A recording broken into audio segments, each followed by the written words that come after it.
Welcome to ScreenCrush, I'm Ryan Airy. Logan and The Dark Knight Rises are very similar movies, but I think that there is one scene that explains why Logan is celebrated as a deconstruction of the superhero genre that also celebrates its core themes, and Dark Knight Rises is that movie that you accidentally selected when you were looking for The Dark Knight.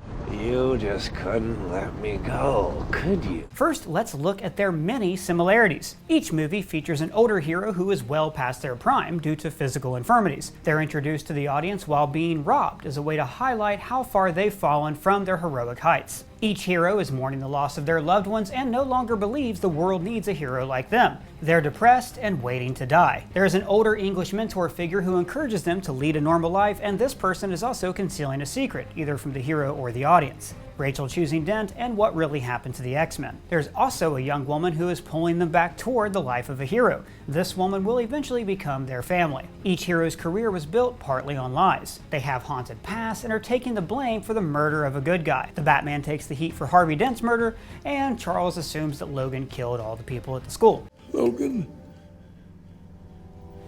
what did you do? The hero's past sins ultimately come back to haunt him. Logan's life of violence and Bruce's murder of Ra's al Ghul. Now, several events have happened since the last movie in the franchise, so each film requires a lot of exposition. The biggest answers to these questions are revealed in a monologuing speech by the villain near the end of the movie. These are both hidden villains with connections to the hero's past, and they use him to accomplish their goals. There's another villain who's more of a physical threat and has much in common with the hero.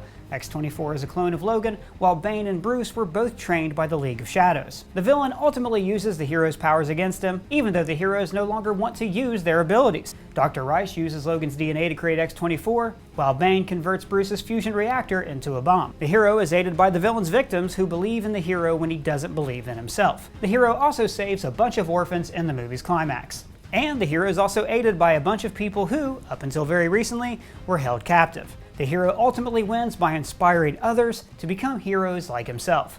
Each film is also retelling a classic story, the film Shane and Dickens' A Tale of Two Cities. Each of these works is quoted by a supporting character during the hero's funeral. There are no more guns in the valley. It is a far, far better thing that I do than I have ever done. That's a lot.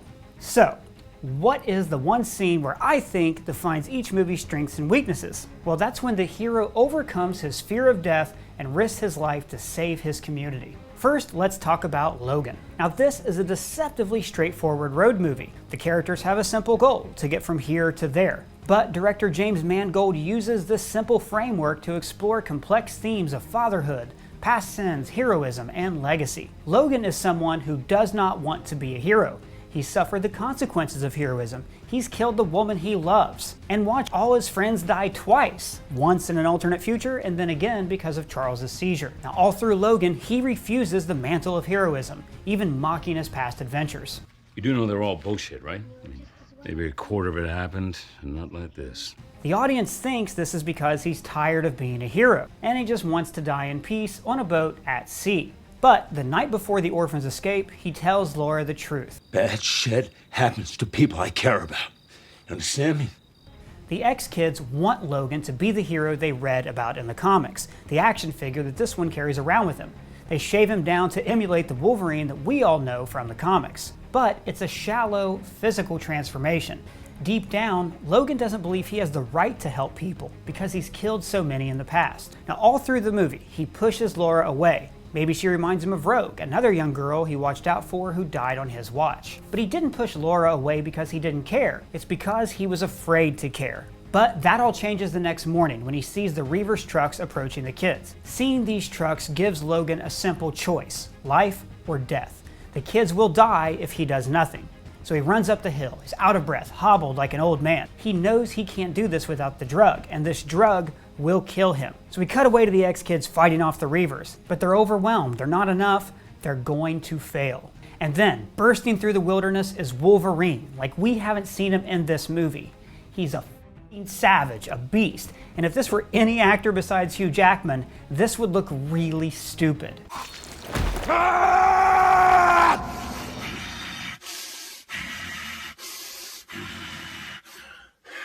All through the movie, Logan has been afraid of the beast inside of him, but now he has to embrace that beast to save Laura, who represents a new beginning, the part of him that can still be saved. He has to literally face his dark side to accomplish this. This is a momentous sequence leading to a heartfelt goodbye and one of the few actual endings that you'll ever see in a blockbuster franchise.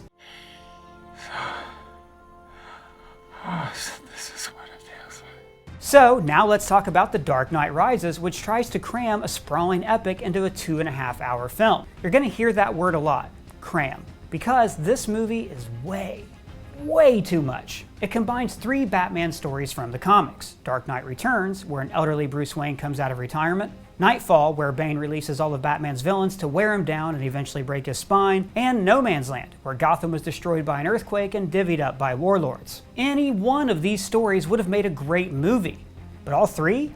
It's like watching TV with Marty McFly Jr. Okay, so give me Nightfall, No Man's Land, The New Robin, Bane, Talia al Ghul, Occupy Wall Street, Happy Ending, Sad Ending, and A Tale of Two Cities. The problems with Dark Knight Rises begin about 7 minutes in after the Bane IMAX sequence, which is great. See, Dark Knight ended with the promise that Batman was going to continue being Batman. A watchful protector. A dark knight. Because Harvey Dent was dead, so the city needed a Dark Knight to protect it. But when this movie starts, we learn this was not the case. A lot has happened off screen. Batman's been gone for 8 years. Bruce Wayne is a recluse. The Dent Act has locked up a lot of people. Some would say too many people. Wayne Industries is going broke because they built a fusion reactor that Russian scientists said could be turned into a bomb. Batman suddenly has a bad knee despite not running with a limp at any point in this franchise. Now, Logan also had a lot happen off screen. There's no more mutants, the X-Men are dead, Charles has Alzheimer's. But Logan treats all of these events like building blocks to a mystery. It starts off as a small mention on the radio. It's 2029. Why are we still talking about mutants? Which is fully revealed in the movie's climax. You're looking at the man who wiped out your kind.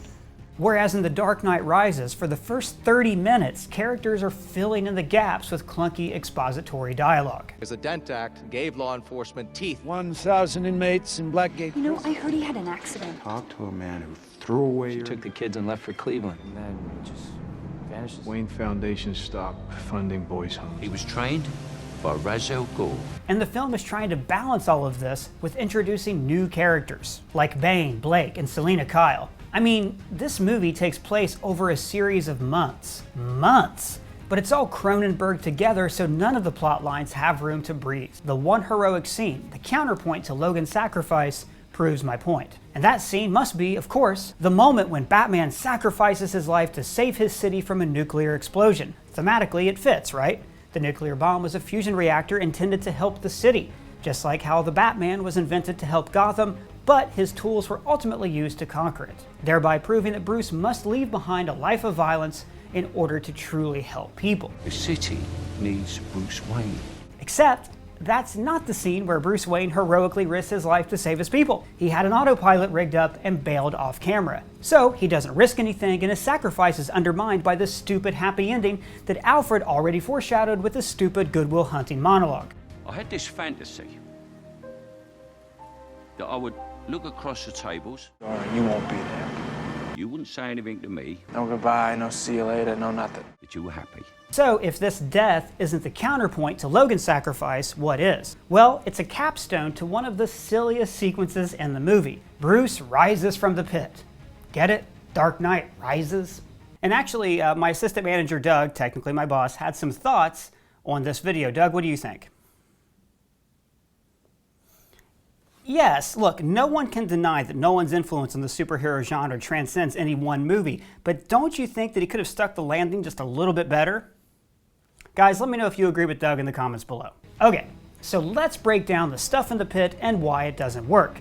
Like I said before, Batman was retired. He came back to stop Bane, Bane breaks his back, and he dumps him in a prison. So then, halfway through the movie, we need the pit explained to us, and that means even more exposition. Try the crime, the child. There was a mercenary. They were married in secret. The child had a friend. This is Bane's prison now. There's so much exposition here that I think the stuff with the child and the cave and the mercenary, all of that should have been the film's opening. Then it wouldn't be as jarring when Bruce spends the whole middle act of the movie trapped here. The pit starts off cool with some of the best Bane lines. Then you have my permission to die. That's scene number 1 of this sequence. Then Bruce disappears for 14 minutes while Bane destroys Gotham. And even though Bane left him a TV, we don't get any cutaways of Bruce watching Gotham be destroyed. That comes later during his montage. So when Gotham reaches its lowest point, Bruce should be our emotional proxy. We should feel the city's pain through him. But like I said, there's no Bruce for 14 minutes. Instead, Bane walks us through weeks of occupation with a monologue. This corrupt city, the powerful will be ripped, courts will be convened, the police will survive this great city. And scenes 2 and 3 in the pit are Bruce learning about the mercenary and the child. And then we learn the extent of his injury. There's a vertebra protruding from your back. Okay, I'm no chiropractor or a physical therapist, but blunt trauma to the spine causing a protruding vertebrae doesn't seem like it can be solved with this. I mean, even the comics gave Bruce a more realistic way to heal this injury. He thought he was paralyzed for life until he caught some residual energy from 2 superhumans fighting. I can believe that more than I can The Dark Knight Rises. One scene after Bruce's spine is kicked into place, he's doing push-ups and attempting to climb in scene 4. At least give me a montage. Or interweave a montage of Bruce training with Bane conquering Gotham. Maybe if Bruce's doctor even had a special flower or an herb that only grows on a mountain or something, that would be easier to believe. And like I said, this movie takes place over 3 months, but Bruce is not only walking after 12 weeks, he's fit enough to beat down Bane pretty easily. So, how does Bruce escape the pit? After telling the doctor he doesn't fear death, he replies, You think this makes you strong? It makes you weak. So, the first film is about Bruce Wayne conquering his fear of death, and this film is about Bruce using the fear of death. Bruce can only escape without the rope, which kind of ties into the movie's sub-theme of the privileged versus the working classes, because the rope is privilege, get it? Now on paper, all of these different themes sound really cool, but in the movie, it feels silly. Because the movie is juggling so many characters and storylines, the pit feels like an afterthought. I'm harping on this point because the pit scenes are meant to be the crux of the movie, the nadir the hero rises from. There are so many different storylines and themes that they all detract from Bruce's most important scene, when he overcomes his fear of death and uses it as a weapon to right the sins of his past. So, could we fix this problem and make the pit rise less silly, more believable? Well, the pit scenes don't really fit within the story's narrative flow, because Bruce was already at a low point at the beginning of the movie. We've already seen him overcome a physical ailment and self-doubt to become Batman again. So we're never in doubt that he's going to be able to do this again. So I would like to propose a couple modest changes that I think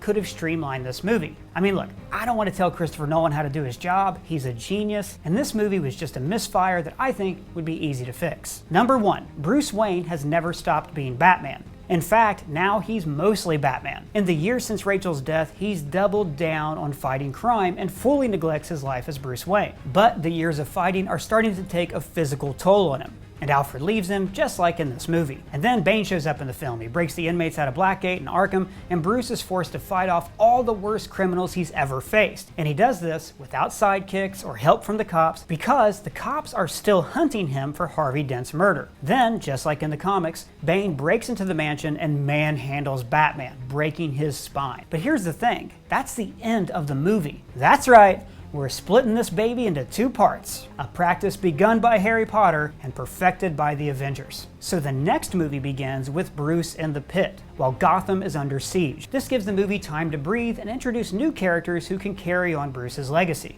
So, just like after Infinity War we wanted to know how the heroes returned, at the start of this new movie, we want to see how Bruce rises from the pit. How does he overcome his lowest point? And will he learn to accept help from others? Now, I don't hate The Dark Knight Rises. There's a lot to love. Like Bane, whenever you can understand it. Calm down, Doctor. Now's not the time for fear. That comes later. Or the conversation between this veteran cop and the rookie when Batman returns. Boy, you are in for a show tonight, son. Or this moment when we see Batman again for the first time. That is awesome. But all of these great moments are trapped inside a clunky story that swerves all over the place and can't even settle on one ending for the hero. Whereas Logan is a smooth, steady story that leads us organically to a fitting end for the character and the franchise that he embodied. That was a very good Batman impression, Doug. Off you go. But what do you think? Let me know your thoughts on Dark Knight Rises in the comments below. And if it's your first time here, please subscribe. For ScreenCrush, I'm Ryan Airy.